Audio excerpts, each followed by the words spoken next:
Hello students, welcome to Amartya Academy. So in today's video, I am going to discuss in brief about the meaning of art and culture. Art यानी कला, कला जो मानवीय गतिविधियों की एक विविध श्रृंखला है और कला के कई प्रकार है। पहला जैसे कि दृश्य कला मीन्स विजुअल आर्ट। तो इस कला में कलाकार दृश्य के माध्यम से अपना जो विचार है, अपना जो भाव है और अपना जो संदेश है वो व्यक्त करता है। फॉर एग्जाम्पल आर्किटेक्चर है, सो आर्किटेक्चर के माध्यम से वो अपना भाव व्यक्त कर सकता है। दूसरा जो है वो है मूर्ति कला के माध्यम से, या फिर मान लो पेंटिंग के माध्यम से, या फिर मान लो फोटोग्राफी के माध्यम से। तो ये जो डिफरेंट टाइप्स है वो इस टाइप्स के थ्रू ये अपनी कला को दर्शाता है। ठीक है। दूसरा आता है इसमें निष्पादन कला। निष्पादन कला यानी कि परफॉर्मिंग आर्ट्स। तो इस कला में कलाकार अपने ही शरीर, मुखमंडल और भाव के द्वारा अपनी कला का प्रदर्शन करता है। जैसे कि कोई नृत्य के द्वारा, तो कोई संगीत के द्वारा, तो कोई सर्कस के खेल के माध्यम से, तो कोई रंगमंच के माध्यम से, तो कोई कठपुतली के नृत्य के माध्यम से अपनी कला का प्रदर्शन करता है। ठीक है। और तीसरा आ जाता है साहित्यिक कला यानी कि लिटरेरी आर्ट।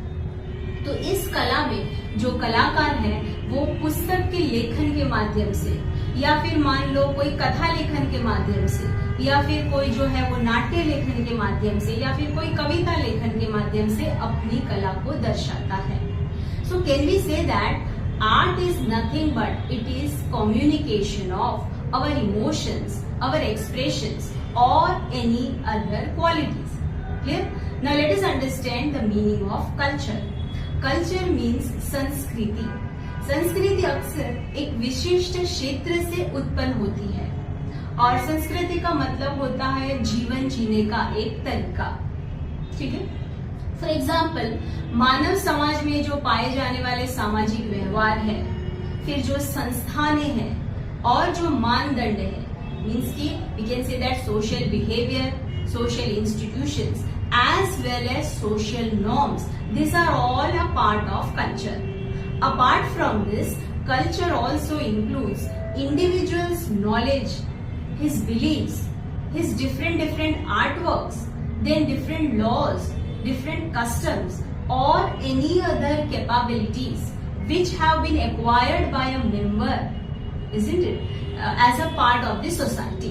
यानी कि हम बोल सकते हैं कि समाज में जो व्यक्ति रहते हैं तो इनमें जो व्यक्तियों का जो ज्ञान है, व्यक्तियों की जो आस्थाएं हैं, उनकी विभिन्न कलाएं हैं, उनकी क्षमताएं हैं, राइट, उनकी जो आदतें हैं, ये सभी संस्कृति में शामिल होती है। और इनके अलावा जो समाज के कायदे कानून है, जो समाज के रीति रिवाज है, यह भी संस्कृति में शामिल हो जाते हैं।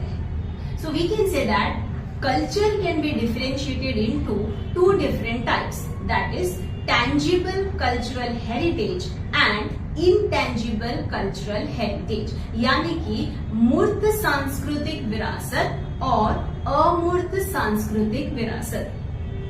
फॉर एग्जाम्पल जो मूर्त सांस्कृतिक विरासत है, इनमें वो सारी चीजें आ जाती है जिन्हें हम भौतिक रूप से छू सकते हैं। फॉर एग्जाम्पल ऐतिहासिक जो इमारतें हैं, जो स्मारकें हैं, जो किताबें हैं, जो मशीनें हैं, ये सारी चीजें, इनफैक्ट हम ये भी बोल सकते हैं कि जो विभिन्न कलाकृतियां हैं, तो ये सभी टैंजिबल कल्चर में आ जाएगा।